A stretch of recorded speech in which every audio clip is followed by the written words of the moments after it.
I'm Chris Swanson, that's Dan Weber for USC Football Instant Analysis. We're out here on Dedeaux Field for fall practice number 10, second 2 days. Lane Kiffin today said that this was the best practice his team has had. What do you think, Dan? That was interesting. I think he liked the competitiveness of it. I mean, they're down to 2 running backs, 1 fullback, ended up with 2 scholarship wide receivers, and a goal line, session that kind of favored the offense. But I just think that was pretty upbeat assessment from Lane. I thought he was really positive about how they're doing, how they're playing together, how they came out and competed real hard and did all the little things that they wanted them to do. So I thought I was impressed with Lane's impression about the team tonight.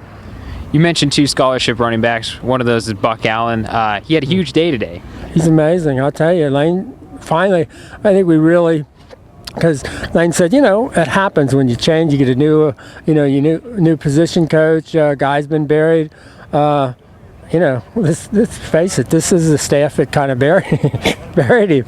But there has been a big transition in Buck Allen. He said he's had a great academic semester. I know he's gone from one of the least talkative guys on the team to every time he goes by, he wants to know what you're writing or what you're doing or whatever. He's just blossomed, I think, in this last year. But, I mean, on the one sweep where he goes, 50, 60 yards for a touchdown, I mean, there wasn't anybody that could stay up with him. And then at goal line, he's getting enough reps so you can tell, and he talks about this, he's comfortable and confident, and you can't ignore him now. He may be one of those kids that everybody else got hurt and he was ready, and he's very impressive, and it was obvious Lane's real impressed with him. He's seen increased reps not only because of his play, but because of some injuries. Some other injuries across the board today. Just what do you know about that? Well, I know J.R. Travai kind of went out this morning and said he'll be back tomorrow. It looked like Josh Shaw and Morgan Breslin, who both kind of got dinged, were here and in pads, didn't do a whole lot tonight, but probably look like they expect to be back tomorrow.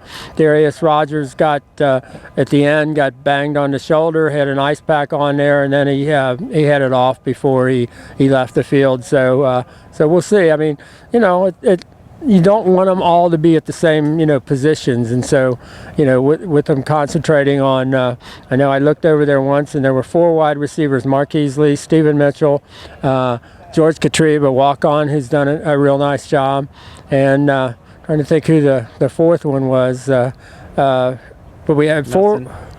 Who Nelson.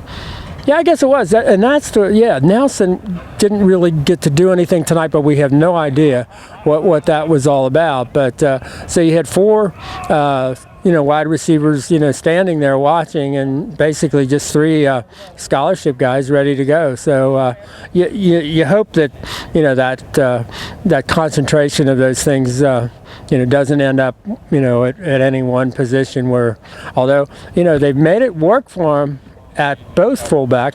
Jaleel Peter has done a great job using his opportunities, and they made it work for Trey Madden and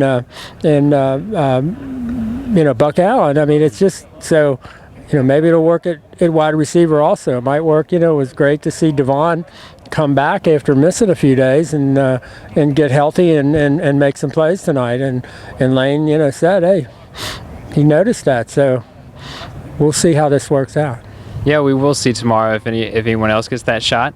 From Dedeaux Field, I'm Chris Swanson. That's Dan Weber. For everything USC football, log on to uscfootball.com.